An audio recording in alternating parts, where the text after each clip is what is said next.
Welcome back to the Cripple Chronicles podcast. This is episode number 24.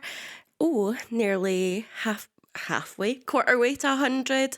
The podcast has also just reached its 1 year anniversary, which I did a little post about on Instagram celebrating the growth.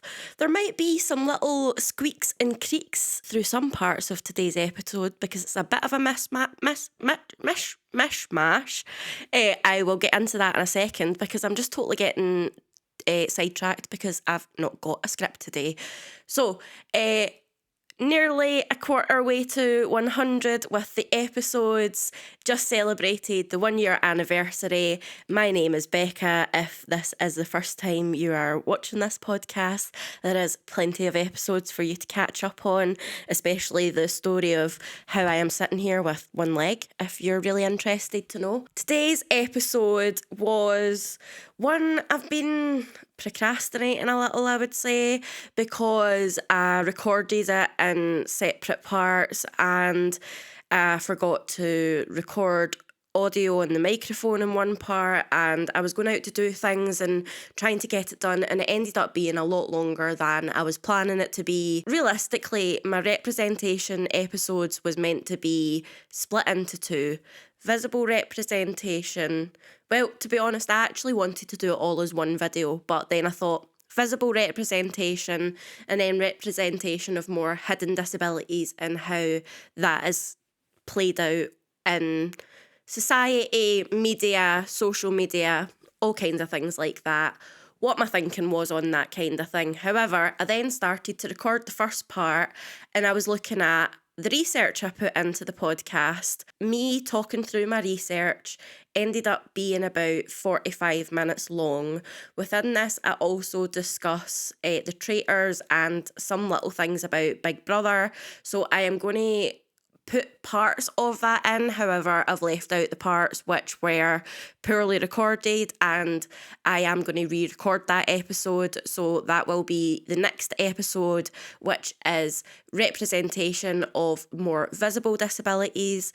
The episode after that will then be part 3 of this little series, which is hidden disabilities and how they are represented. So things like mental health, stuff that you can't see from the outside.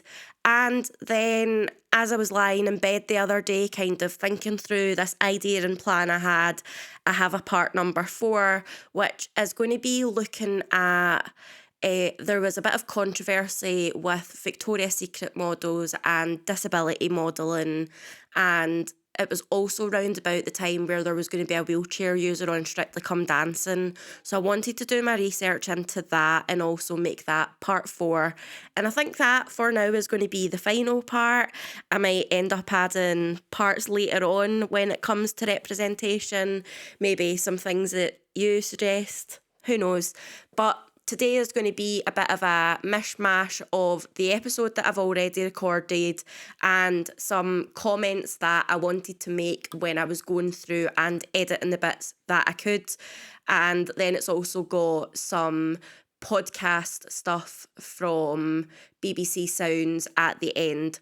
So I am going to get into playing that, round up this intro, because like I said, the video is about 45 minutes long, along with the commentary that I'm going to add to it. I'm very mindful of not making these episodes too long. So going to finish this off with do the usuals, follow the podcast on Instagram and TikTok because I'm getting more on with it. I have scheduled a lot of clips content for TikTok, so if you haven't seen a lot of episodes of the podcast, make sure to follow there because I am currently posting clips of current ones along with previous episodes. So if you want to see that content, then make sure to follow on TikTok at Cripple Chronicles Pod. Anything you would like to get in contact with me about, send an email to cripplecchroniclespod@gmail.com. and I will respond to you, or I'll maybe talk about it in the podcast if you want me to talk about it in the podcast. Leave a comment, like the video, subscribe on YouTube, do all of the good, lovely things, and I'll get into doing a wee rewind to about 3 or 4 weeks ago when I first recorded this. And yeah, let's see.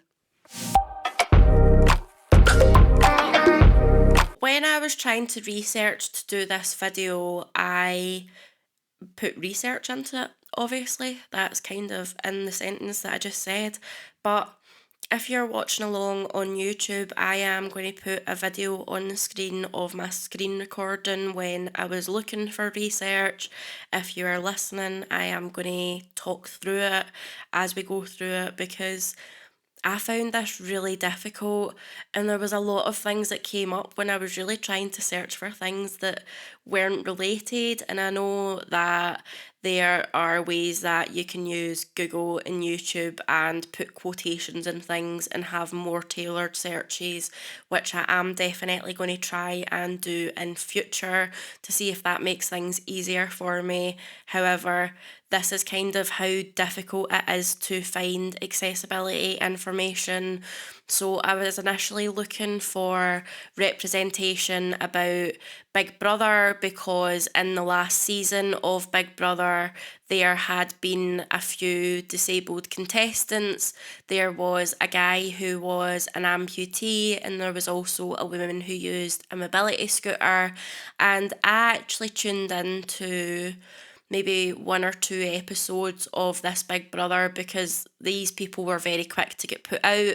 The woman who was in the mobility chair was a lot of behavioural things, but between the both of them, I think the woman in the mobility chair saw her disability as being more disabling than the guy who only had half a leg or one leg, because there was a moment in the show where they were talking about showering, and she was saying that she has to go into the shower when it's not wet because of slipping, and he had went in for a shower first and they had an argument about it, but it wasn't taken into consideration that it's also a danger when the floor is slippy for him because he has one leg.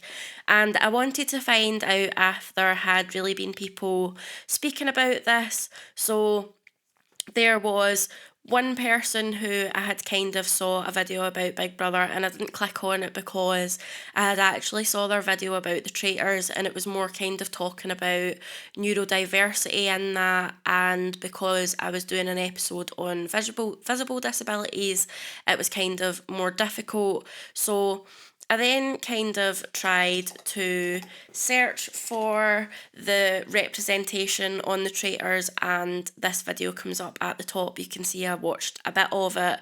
However, it was mostly talking about the kind of neurodiversity element to it, and I'm going to get a bit more into that in the next episode, because I think in a game like the traitors, it's very hard if somebody doesn't openly talk about being autistic, ADHD, neurodivergent, and how these things that they're seeing are not anxiety related because of being a traitor, but anxiety related because of the situation, because of the neurodiversity.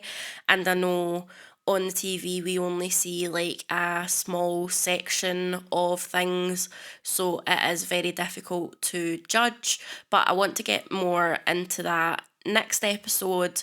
Just now on the screen I am seeing there is one video about disability, and then it just goes on to general videos about the traitors, final chat, Molly's apology, first try at the traitors, which ones are traitors though, BBC shorts.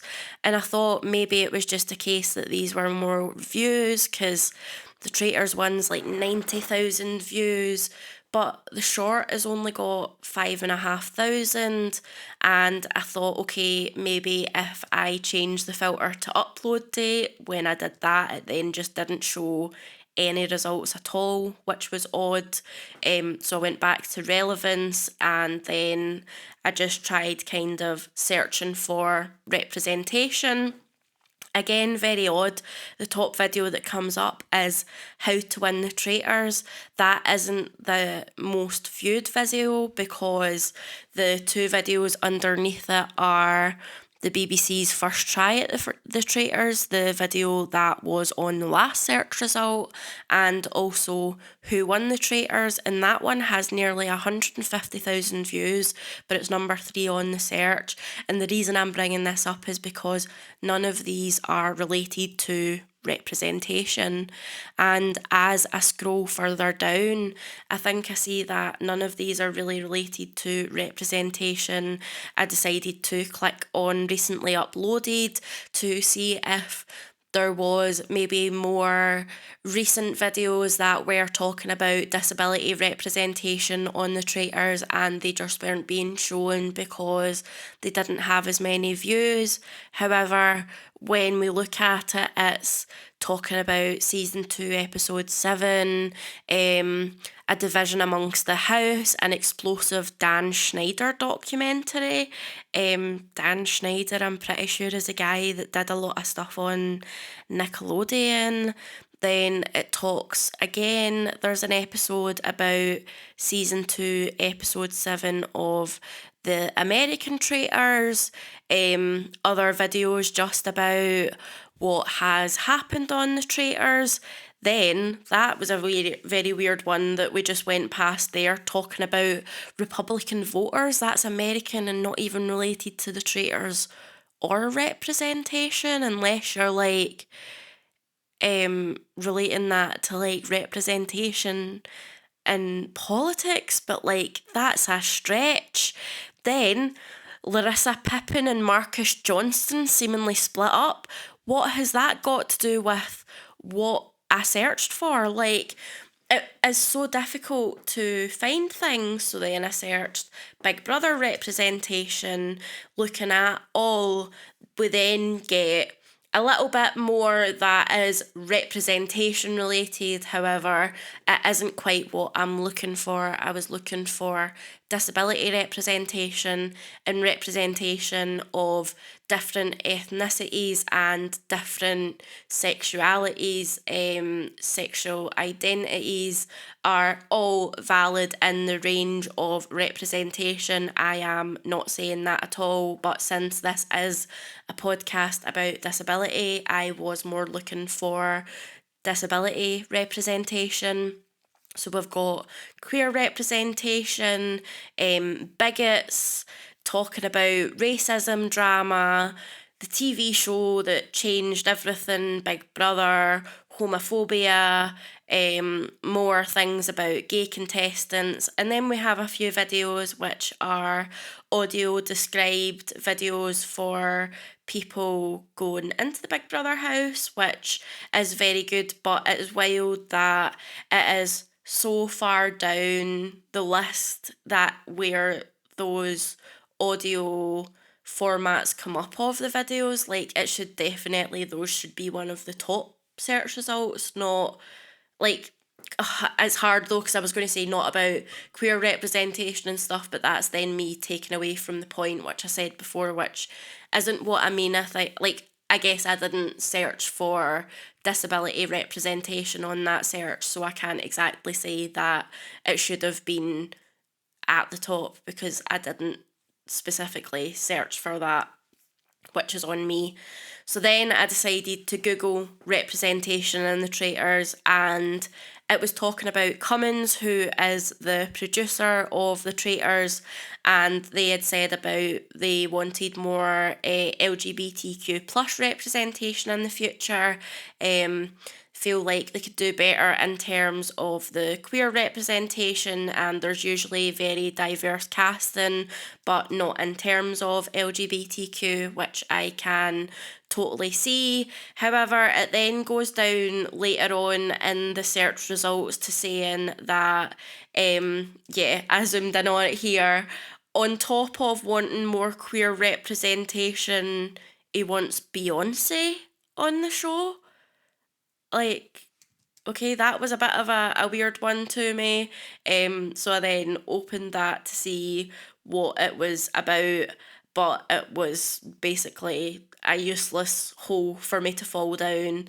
I then was kind of scrolling down and I found an article about Peppermint, who was on RuPaul's Drag Race, and they were opening up about their kind of experience on the American version of the Traitors. However, it does go on to, at the bottom, it kind of said that she was banished at her first round table, which I think it is very difficult if you have watched The Traitors when it comes to that kind of first initial banishment.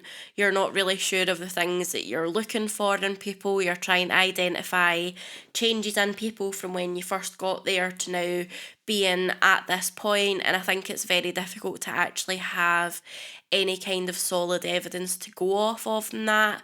However, she said, I can guarantee you that the full conversation I had with Trishelle started and ended at that moment. I did not leave the situation even thinking about it, but it does seem as though it was on her mind because she talked about it before I got into the room. I did think, okay, this is something that happened in front of other people. She put it out there, and her recollection is really shady. Given that the Drag Race contestant, who is a black trans woman, okay, I realise now reading down this further that she is obviously the correct terminology, was the only trans contestant on season 2, Trichelle's campaign to eliminate Peppermint based solely on finding her response dramatic felt uncomfortably rooted in microaggressive tone policing. And I can totally get that, especially with being a black woman. I feel a lot with black women, they are seen as being angry. I'm saying that from experience of having two female black friends, and they kind of having that impression on them. So I can get it from that sense where, yes, definitely it being kind of overreactive and branded as being dramatic can feed into that microaggression. However, I'm not sure of the full context of this, but if it was kind of a response to being accused of being a traitor and then it was dramatic, then that would be a warning sign to somebody, because it's kind of like I don't know. I didn't actually watch the clip to kind of figure out more about that, and that's me on doing research, but then kind of searched for disability representation because I was realising a lot of the results I was getting was about LGBTQ representation, which is also very important. Like I said in the start of this, all variations of representation are important because it helps people in wider society to feel accepted and seen and represented. That is the whole point of it. They see themselves in somebody who is on this TV show or in this movie or on social media. However, I was looking for things to do with disability. So then I had a search of it, and I did realise searching this that a lot of stuff was going to come up about Molly, who was the kind of the winner from, not the winner, sorry, that I was going to say, sorry, spoiler, it's not a spoiler because she didn't win it. She was one of the ones who got very near to the end of the Traitors, and I knew that a lot of it was going to kind of be about her, but also wanted to look a bit at the guy who was an amputee, as he made it quite far and he actually did very well on physical challenges. He had lost his leg from an explosion when he was in the army. There was a part of that where he was talking about the explosion and it happening when he was really young, and how that kind of had such an impact on his life, which I resonated with. However, he then started going on to speak about not wanting to be seen as being disabled, which I can understand is a it's a thought process for a lot of people. You want to be able to still go out and do things just as much as I still want to be able to go out and do things. However, I don't want to be seen as not being disabled because I do only have one leg, even if I'm wearing a prosthetic and I'm able to run a 10k. I don't know why that was a thing that came out of my mouth because I'm really not somebody who likes running. But if I was able to do that, I would still be disabled. I wouldn't be able-bodied even if I'm doing an able-bodied task.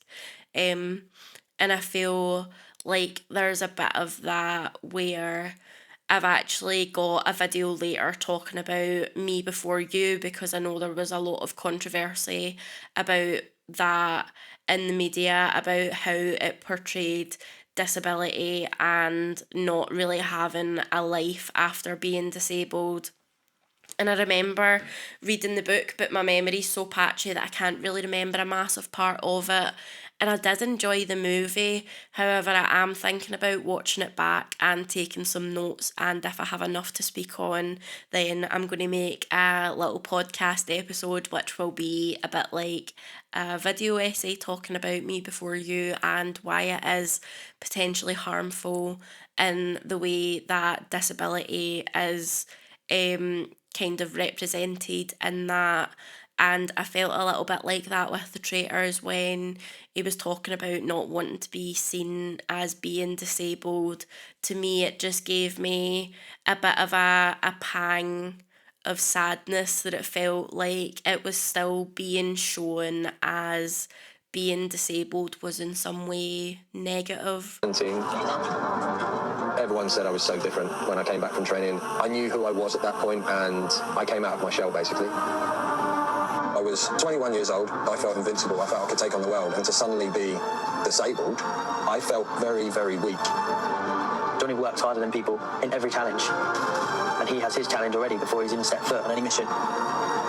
He's literally lost his leg fighting for our country, and he's still smiling every day. So the thing I wanted to say about this, I couldn't find the clip when I was first recording this, and what I had kind of meant in that, I feel like he'd maybe I felt like he'd said something about disability, but maybe I'd kind of mixed it up in the way he says, like, being in the army, feeling like I could take on the world, and then this happens and I was disabled and I felt very weak. And then it cuts to contestants talking about how much he adds to the team, but it doesn't quite properly portray the right things. Like, I feel like what I'm trying to say is it still kind of gives that perception that I don't know how to word it. Like, it's kind of difficult because I feel like a lot of people in society see me in my wheelchair and portray me as weak. And I guess the way that they've done it with the contestants speaking is that kind of way of trying to show that you're not weak. However, I found a podcast episode where Johnny and Harry were talking about things, and I actually really like how he speaks about it in that clip, and I felt like it shows more of a real side of it, I guess, and I just feel like it maybe would have been more impactful if it was coming from Johnny on the show. Anyway, I'm going to play the podcast clip and then I'll say a wee bit more about it. So the 5th of March 2014, this very day was the day that I got blown up in Afghanistan. No way. Yeah, that's the day I got injured. That's crazy. And it's mad, and it shows you how time keeps going on, because we're talking like 2014, so like 10 years ago. Was you really? Doesn't make you older. I feel well old now, mate. Thanks for that. No, but yeah, it's mad, really. So go back 10 years ago, and I would have been in Afghanistan. I would have suddenly starting this journey of losing a leg, having a brain injury, and all these other complications that followed. To think 10 years later, I'm here chatting to you. Yeah. Met you in the castle. I know, it's good to murder people. My life has been an absolute roller. I don't think it's like a roller coaster. I definitely went on a sort of journey myself to focus inwards for the first time ever. I'm forever putting everyone else before my own needs. How on earth and if I want to help people, how on earth can I ever help people if I don't know who I am? The best advice I can give you is to truly find who you are and start a new adventure. The past and the future doesn't exist. It's all about living in the now, and I don't think many of us actually live now. We're always thinking about yesterday or the next. Yeah, no, I think that's... So I feel there when Johnny's talking, it feels a lot more authentic, and I guess like this is a video that's posted by the army. A lot of stuff in it is, I guess, kind of I don't know what to say, because I was like, content that they publish is obviously for like recruitment and why people should get into the army, and I have my own thoughts and beliefs about that, but I'm not going to want to get political. So, like, I'm just wanting to talk about what they were talking about, disability. Let's not get too deep into this, because I'm starting to overthink and I don't want to do that today. So, what I was saying is, I just feel like listening to that, it's a bit more real and raw, and kind of shows that process that disabled people go through who are disabled through an accident or injury, whether it's a car accident or fighting for your country. What was I going to say? I got sidetracked. Yeah, like going through that journey, however it has happened, it's hard to know what that experience is like, and the changes that people see who you are as a person because you're missing a limb or you use a wheelchair or things like this. I get what they were trying to do in the show with saying like showing how other contestants see them, but I don't know, being disabled, it just didn't hit right, and it might not be the same way for other disabled people. That might just be how I felt in it. But watching that podcast, when I was actually looking for the clip of the episode, actually made me feel a lot more, and kind of like, oh, I wish that had been a part that was on the show.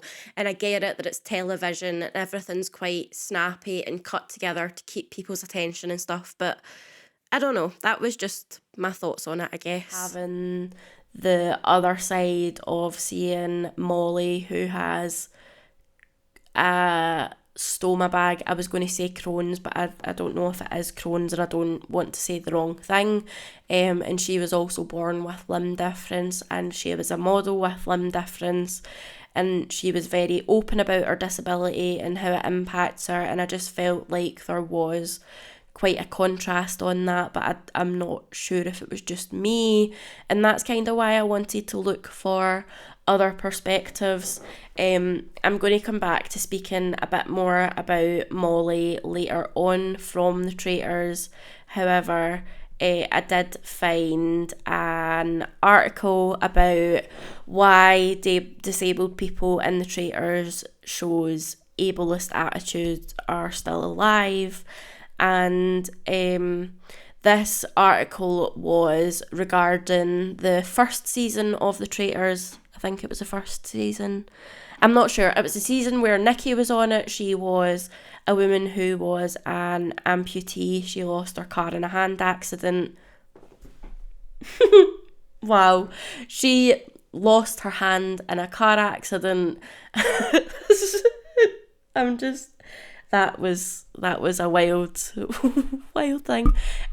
She lost her hand in a car accident, and she was voted out at one of the first round tables, again not having a lot to go off of, but one of the main reasons that she was voted out was that she didn't raise her glass to cheers, and it was because it was on the right side of her, which is the side where she had an amputation, therefore it wasn't natural for her to do it, and that was seen as being kind of traitor behaviour, instead of taking a minute to step back and think that this is disability related, not because of that. But again, similar to what I said about Peppermint and also kind of about neurodiversity, you've not got a lot to go off of. You don't know these people before they come in here, you're just getting to know them as this is going on, so you need to make very snap judgments.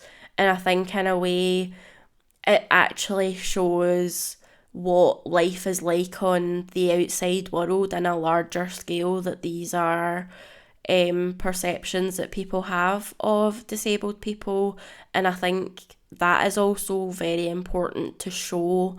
However, it's difficult because how do you show that without putting a disabled person in a situation where they need to experience unconscious ableism, because that's not really fair. But there are a lot of situations in daily life where people need to experience unconscious ableism. Yeah. Wow, that I've gone off on a lot of a tangent, to be honest.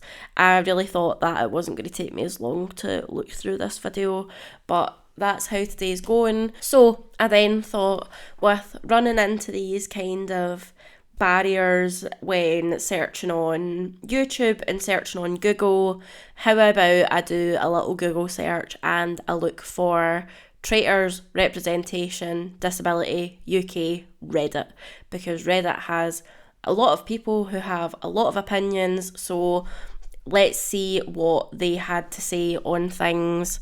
I'm probably going to fast forward this a little bit so that I can get to the point. So I'd found some things about unconscious bias and racism. I then found a very good post. Is this a post? Yes, it is. So it is a very good post that is on the Traitors subreddit. It was 20 days ago when I recorded this little thing. And the title is, I love Molly. At first, I was one of the people that felt like she played a really silly game and was too easy to be manipulated by Harry. Why is this fast forwarding when I'm bloody trying to read it? Stop. Go back. Rewind. There. Pause. Jeez, oh, let me start that again. See what I mean? Everything's just getting away from me today. So, I love Molly. At first, I was one of the people that felt that she played a really silly game and was too easy to manipulate by Harry. I'm the same age as Molly and have the same disabilities as her. Going on her Instagram page and seeing her be a Crohn's and colitis advocate and how she's so positive about her situation has inspired me so much. I think we all forget that we were all 22 once and made stupid, painful mistakes. She'll learn from this, but I do think she's an incredible woman. And I scrolled down because I wanted to see the comments on this, and literally the first comment is, oh my fucking god, I've just bloody opened the wrong thing, stopped the video. Oh, annoying. Right, let's go back to it. I'm going to need to rewind now. I'm really not having a good time with this. I thought it would be better for me to put it as a private video on YouTube so that I could play it easier, but it's actually just creating more bloody difficulties for me. Rewind. Why are you not rewinding? Right. So the first comment is, to be honest, she didn't play a great game as she allowed herself to get wrapped around the finger of a traitor, and it cost not only herself but someone else money, and that other person deserved it every bit as much as the winning traitor did. She does seem like a lovely person though, and I'm sure she'll learn some life lessons from this classic mistake, but yeah, she didn't play a great game. And then next comment, as OP says, Molly seems like a great person in real life. But on the show, she just blindly did everything that Harry said. You can't even say she was doing that just to get to the end either, since she just handed Harry all the money. She knew 1000% after Andrew told them straight out Harry's been a great traitor the whole show. Guess she didn't watch season 1 because dude got greedy there and tried the same shit, but they were smart enough to not let Wilf take the money. Another comment, part of the problem here is that Harry was unquestionably loyal to her because he was a traitor and knew she was a faithful, so he never expressed any doubts about her being a traitor, and she reciprocated that. Next comment, he wasn't loyal to her because he would only apply if they both knew they were faithfuls, blah blah blah. Nothing about the fact that she was disabled, which was kind of the point of this post.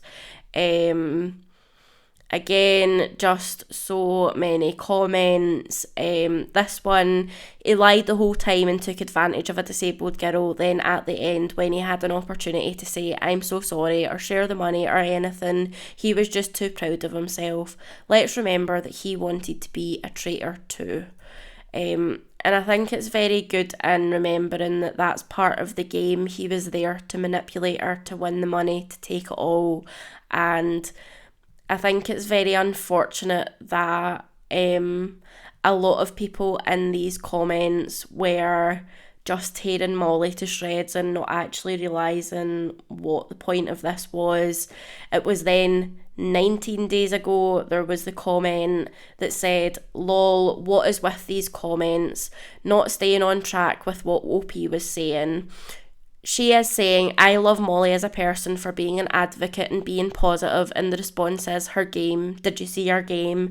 A game shouldn't define someone, but this is a traitor sub, so I do get it, but there are plenty of topics discussing Molly's game, and that would be appropriate there. This isn't one of them. And the OP actually responded to that, saying, oh my goodness, thank you. I felt the same reading some of the responses, but didn't want to say anything. Thanks for understanding what I meant with this post. Then there was this comment, Instagram will only show the positives, especially for a role model. I agree that Molly is an amazing woman. Being so trusting of itself is an indication of the life she leads, surrounded by love and sheer positivity. Being so young, this is probably the first time she has been betrayed, and she will grow stronger for it. And I find that such a fucking weird comment, like you're saying, this person shouldn't be your role model because they only post the positives on social media, when she was literally talking about how her disability has negatively impacted her whilst being on the traitors. And then also saying like, oh, I agree that she's an amazing woman, but she was so trusting and positive that she's never had any negativity in her life, and thank God she's had this trauma because she'll grow from it. Like, that is such an odd comment to make, to be honest.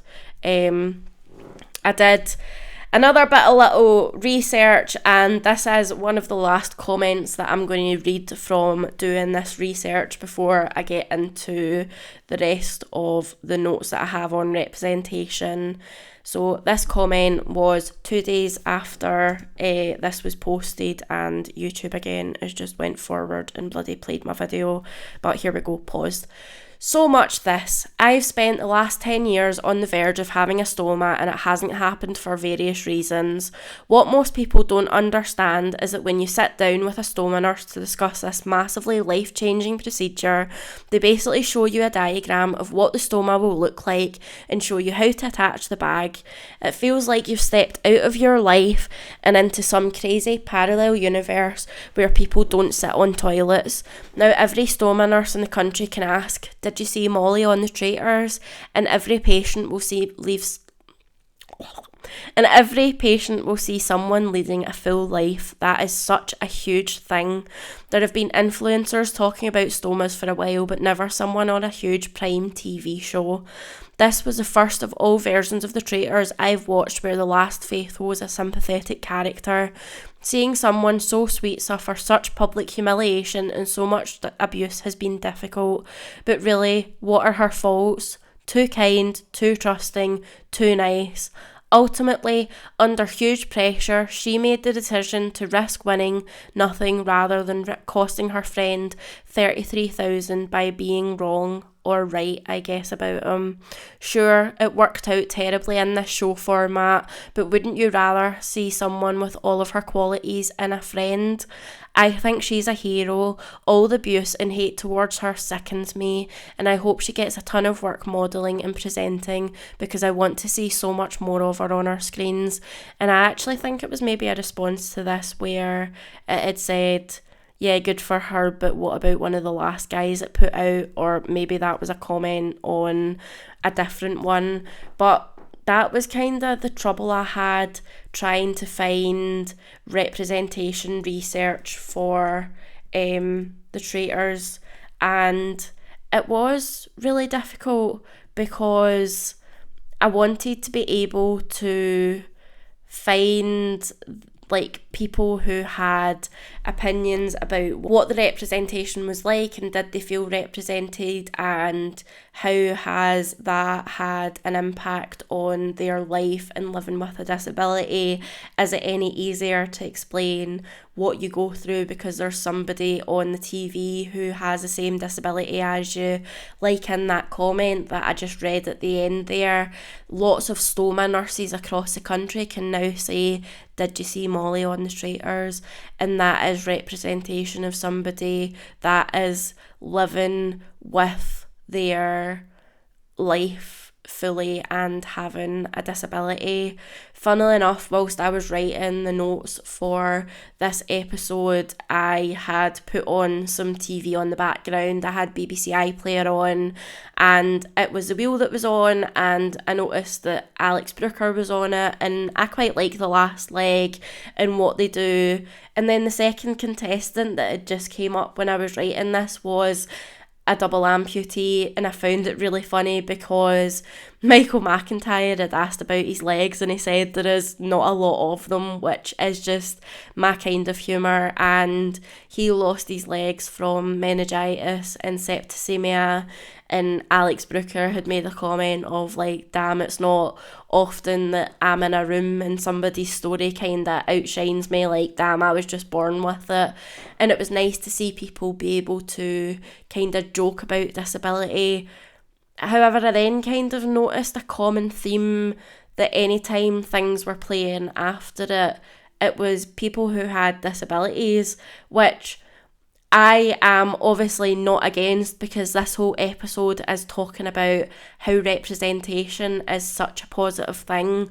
However, if I wasn't disabled, would I be getting shown these episodes, or would I be getting shown other episodes? Is it because it is in the algorithm and online and I'm watching it on iPlayer? I'm not watching it on general television. So if you're watching this and you are able-bodied and you watch things on catch up and iPlayer, let me know if you see a lot of disabilities being represented in the media.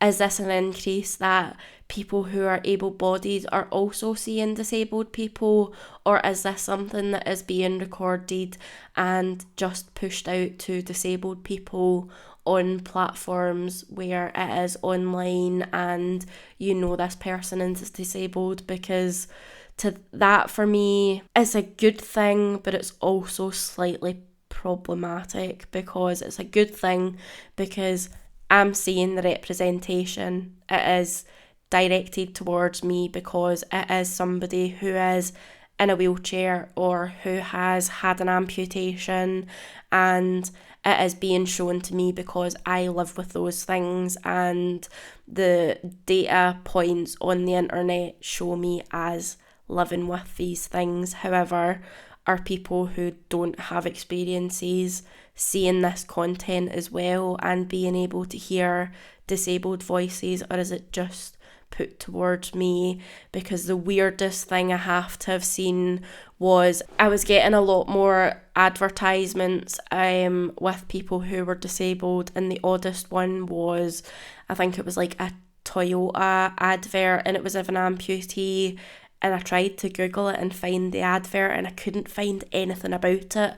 And usually like places have their adverts on YouTube where you can go see them.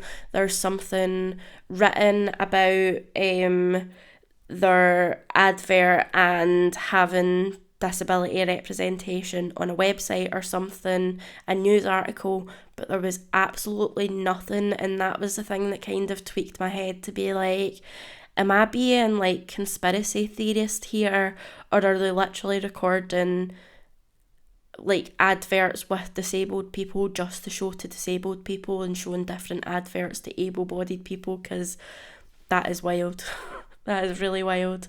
I'm not sure if it's just something that I'm more aware of because I'm disabled, and I don't know if you listen to this podcast, if it will then be something that you're more aware of and it feels like you're seeing it more, or are just more people being shown. I got sidetracked earlier on talking about Molly on the Traitors, and I found a podcast on BBC Sounds called Access All. It's about disability news and mental health, and it is primarily hosted by Nikki Fox and Emma Tracy. And I wanted to play the kind of intro in the background because I thought it was really cute. I had to cut some bits out of it because, like I said earlier on, I didn't want this to be too long, but I don't know, I just really liked how it was. So, yeah. This was a podcast episode where Molly was on it from the Traitors, and I'm going to play bits and pieces and give some commentary on them. Now, the Traitors has been pretty decent when it comes to disability representation this year. We had amputee Johnny, we had Charlie, who's hard of hearing, and the last one standing, the last disabled contestant standing, is our guest, who's been openly chatting about limb difference and ulcerative colitis throughout her time. So the thing I thought about this, obviously it's about Molly, but they listed other disabled contestants from the season this year. And what I thought was weird was they didn't mention Andrew in that, who I really resonated with because he had been in a car accident and he had severe brain damage from it and was told that he would never walk again. And he kind of spoke about that near the end of the show. So I thought it was odd that he wasn't mentioned, but I don't know if it's maybe... Look, he said he has severe brain damage, so I feel like that classifies as being disabled, but maybe he doesn't identify as being disabled. And it was... like, because I feel like the BBC would know about that because it was their kind of programme. But I don't know, it was just a bit odd to me that stuck out. But anyway, that was Molly's little intro to the podcast. And then we have another bit where she was talking about it was really difficult in real life not being able to talk about the show until it aired because it was feeling a bit like being a traitor in real life. Oh, you really, really didn't lie in the show. Did you get one banishment? I didn't get one vote. Banishment. I didn't get one vote. I didn't actually even hear my name in anyone's mouth. Like, so crazy. I thought watching it back, it'd be interesting to see who spoke about me and like who thought I might be a traitor, but I don't think I was even mentioned. I think you were the only one who was ever mentioned. What a brilliant thing, honestly. I wonder why. Like, maybe I just looked way too innocent to be a traitor. I wanted to play that bit because I did realise that Molly didn't get one vote. However, I do think that she was such a lovely person, and that's probably one of the reasons why. However, it does come up later on in the show about kind of playing the disability card, and I'll get to that later on, but I feel like that was a lot of what was mentioned in Reddit online, like the fact that she got to the end was because she was disabled. And I don't know if that was just the kind of things that I was saying. So again, I feel like I'm really doubting myself today when I'm recording this, and I really just need to stop it. So I'm not going to say anything else, and I'm just going to get back to playing this little clip, emotions of being on the Traitors and what that felt like for Molly. How would you describe the Traitors in a nutshell? Stressful. Very stressful. Just so many emotions all the time. Like, you go from doing the mission and like all working as a team and like you're super happy and celebrating that you've just added to the prize pot, and then suddenly you're at the round table banishing one of your friends, and it's hard. Like, it's a difficult thing, like mentally especially, because you do get close to these people, like I said, and you make real connections with them. So I thought that was a really good point that I think I'd kind of mentioned earlier on when I was talking about the Traitors earlier on being in the previous recording, that you obviously only see a certain amount of time, and it's like 2 weeks or whatever these people spend together and make connections. But also thinking about the element of if you are a faithful and you are neurodivergent and you already kind of struggle in social environments, that can look as if you're kind of being a traitor. However, in that other open, wider time where there's not stuff that's on screen, really. There could be conversations around what was this behaviour, and it was down to the fact that I am autistic or ADHD. However, if that's not shown, we don't really know if that happens or not, and I feel like I'm bringing that up because that was something that I'd kind of mentioned in one of the main videos that I found about disability and the traitors. It was from someone who was talking about a neurodivergent kind of element to it, and I think it is really tricky without a neurodivergent brain being around a table with 15 to 20 people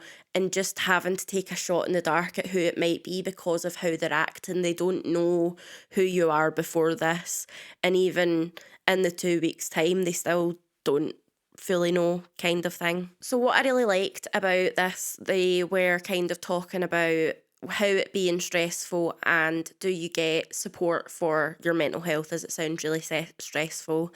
And Molly had went on to say that the support and welfare was really good, and they start talking about Molly's ulcerative colitis and Crohn's, which when previously recording I hadn't properly found this, so I wasn't sure if it was Crohn's. So I can now confidently say that. But yeah, let's listen to this. Wow, that was like somebody just scratched a record there. You have ulcerative colitis. Yes. What is that? So I was diagnosed with ulcerative colitis when I was 11. So it's like inflammation in your bowel. So they don't really know what causes it. Well, nothing really causes it. It is just like an autoimmune disorder. And it's basically where you get ulcers in your colon. There's also Crohn's, which affects your whole digestive system, whereas ulcerative colitis is just your large intestine. Right. So yeah, I was really unwell for a long time. I mean, from 11 to 18, and then I had my surgery when I was 18. Yeah. So you had surgery, and what was that? So I had surgery to remove my large intestine. Big surgery. That colon's in the bin. Like, yeah, don't know where he is now, but... I now want to ask, did you get to see it? That's disgusting. I wish I did. Do you know what? Apparently they're like 6 foot or something like that, I've heard. So it would have been great to see it. And I also want to know what they did with it. Did they literally just chuck it in the bin? Like, it would be interesting to know. So I found that part really funny. I kept in the explanation of ulcerative colitis and Crohn's because I just think that's handy for people to know what it's like and how long you can be unwell before you get this surgery, and how much getting that surgery kind of changed Molly's life.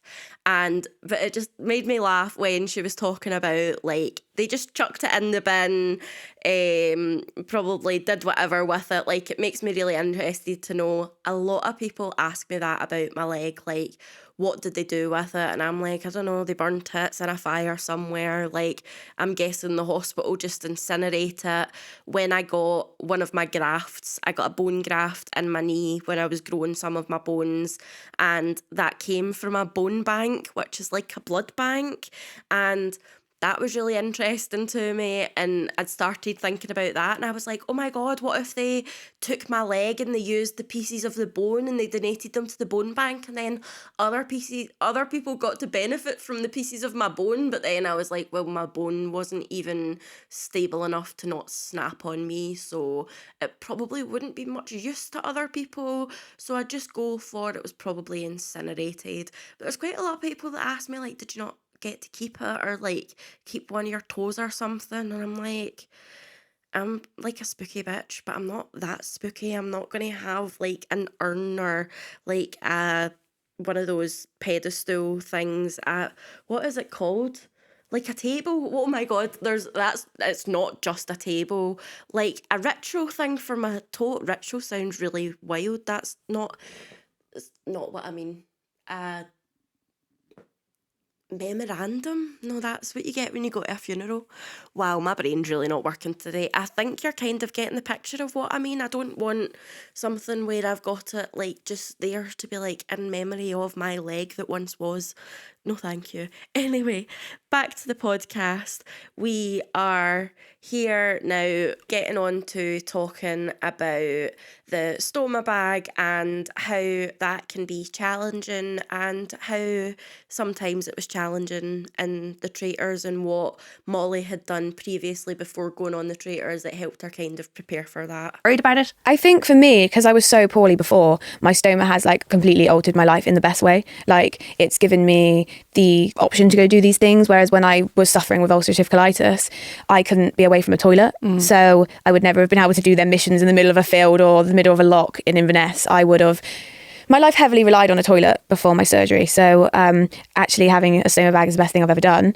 I actually went travelling, not last summer, the summer before, to Greece, and we did island hopping, me and my boyfriend. Yeah. And that was obviously a great experience to like see how travelling was with a stoma bag and like how much kind of supplies I needed and stuff like that. So that was really great. So that was a sort of good prep for the traitors. And did you need Yeah. any extra time or support or anything like that to look after your stoma? Honestly, I call my stoma Sid, by the way. So Sid. if I relate, I'll call it Sid from now yeah. on. So if So yeah, I really liked listening to that part of the podcast because that's kind of how I feel about my wheelchair. Like, I've had a lot of problems with my prosthetic leg, and I am hoping that one day it is going to be as useful where I can just go out and not really have to worry about it. However, right now that's not really the case, and my wheelchair gives me so much mobility to live my life. Like, I was so bedbound before I had my leg amputated and could go out and do the things that I can do now. So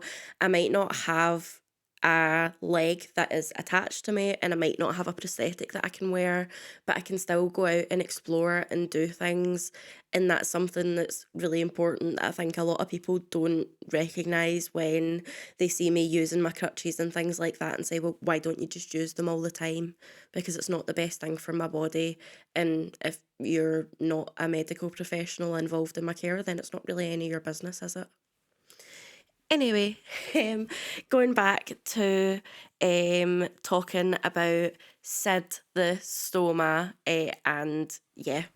So I skipped a wee bit of chat about the stoma and looking after it, as the next conversation was talking about limb difference and how Molly got into modelling. seen that like representation before. Yeah. So I was like, that is how I want to be for other people. So I kind of looked into it a little bit more, and then I got with an agency who have been amazing.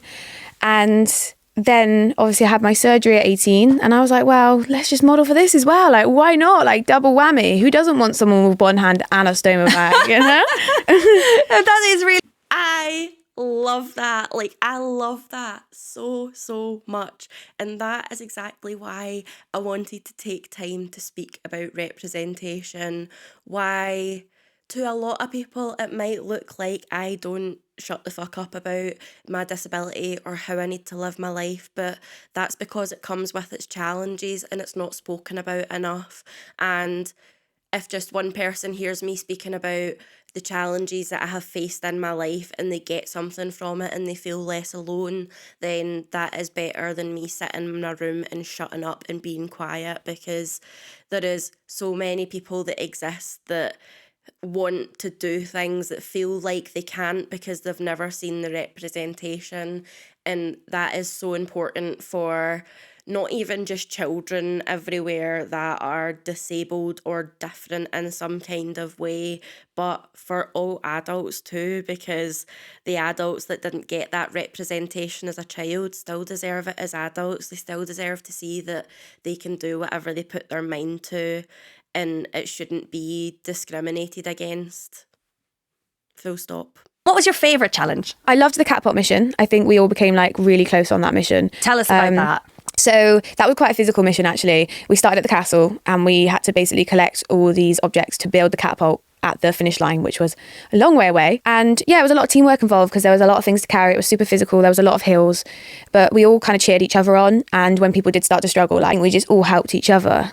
But you missed out on a shield that day. But I survived anyway. Yeah. So So I really loved that, because I think I feel like that was maybe the same episode where Johnny and Harry were kind of talking about struggling. I feel like that might have been the catapult mission, or it might have been another kind of physical one, because I feel like Molly got a crate for a shield, but I don't know if she actually got a shield in that. So then they play a little clip from the Traitors. I am just going to play the audio of this because I've already played a clip from the Traitors and I don't want to get claimed in any kind of way. This is me just listening to different parts of this podcast. It is available for you to listen to on BBC Podcasts if you want to go and listen to it. I just wanted to add it in for a little bit of commentary. But yes, let's get back into this. Molly talking on the strangers. My brain. Let's get back into Molly talking on the traitors and her kind of commentary on it, and then I'll give you a little bit of my commentary on it. I've kind of spent most of my life since I was 11 quite unwell. I kind of wanted to advocate for people with a limb difference and a stoma. If I look at myself 3 years ago, I couldn't even leave the house at points. So to now be here, like running around with you guys is kind of crazy. Strangers, like. Yeah. I really struggled to get my head around the fact that I was going to have a stoma. I wasn't prepared for it. At 18 years old, you kind of want to just be out enjoying yourself with your friends, not having this life-changing surgery. Since my surgery, I've got my life back. I realised, I could wear what I wanted, I could go out, I could enjoy myself. It completely changed my life. I had so much of my life kind of taken away and controlled by my illness. I want to live and I don't want to regret not going travelling. I never thought I'd make it this far.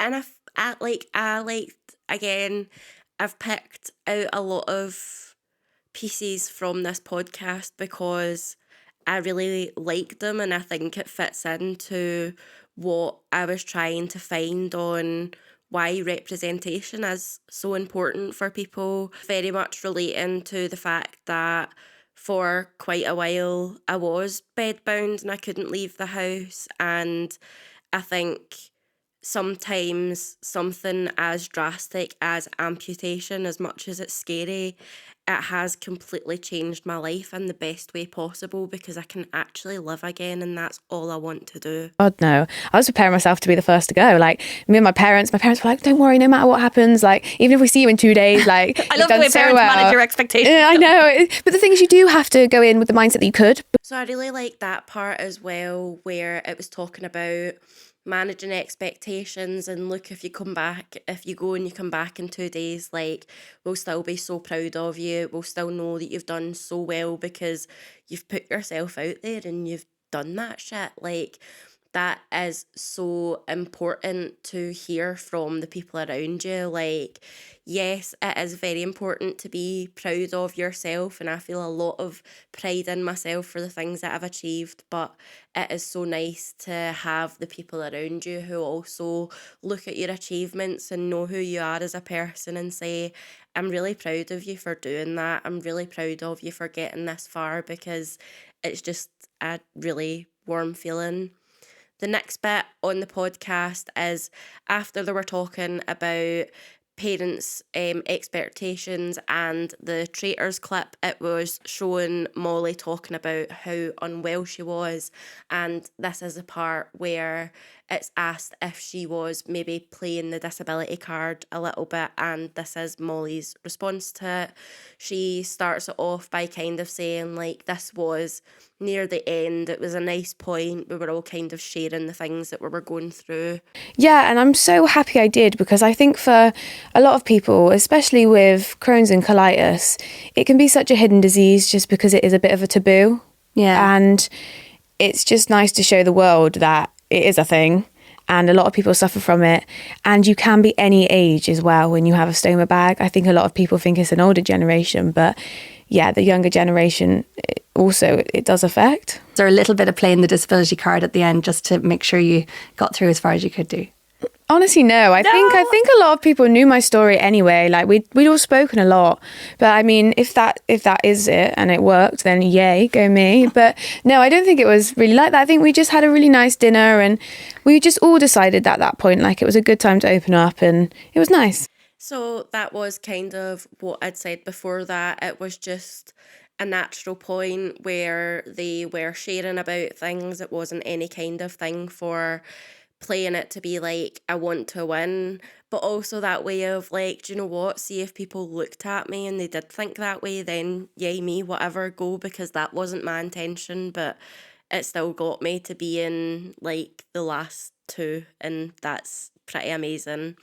They then start going on to talk about kind of horribleness and stuff on social media, which I covered a little bit when talking about the Reddit clips. You'll be very happy to know that this is nearly finished. So I think this is maybe the last clip or two from the podcast of BBC Sounds, and then I will do the outro for this episode.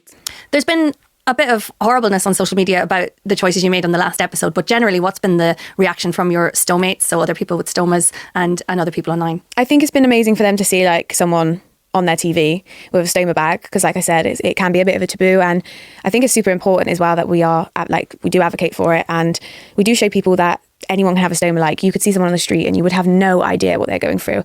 But yeah, the negative backlash, I think, is always going to happen. And no matter what decision I made that night, I think it would have upset people either way, because both sides had supporters, you know. Were you given some preparation for that sort of thing happening? Yes, I think that as much preparation as you're given, it is still hard though once it happens. Looks like I actually only had that clip left of the podcast, so I thought that was a really good point to bring up with, yes, there has been backlash, but how have the people who also have stoma bags reacted to it?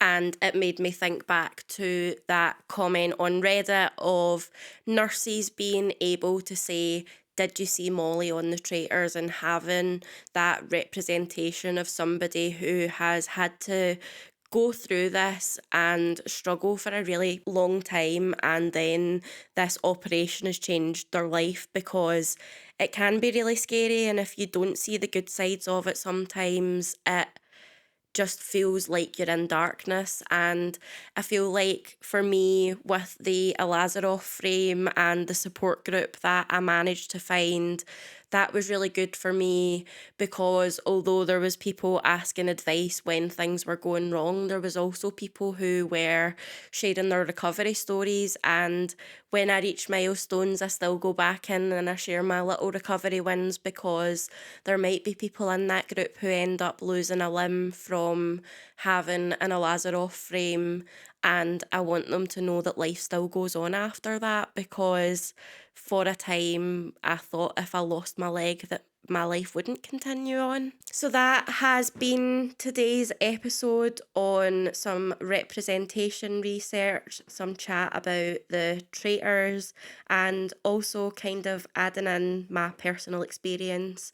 Like I said, when I was going through the podcast stuff, if you want to check out the clips I was listening to and hear more from Molly chatting, the podcast is Access All on BBC Sounds or BBC Podcasts. I can't remember which one it was. I literally just Googled it and it came up. The clips that I also played for commentary purposes were from the Traitors, also shown on BBC. That was this year's season or last year's season, whatever the recent one was.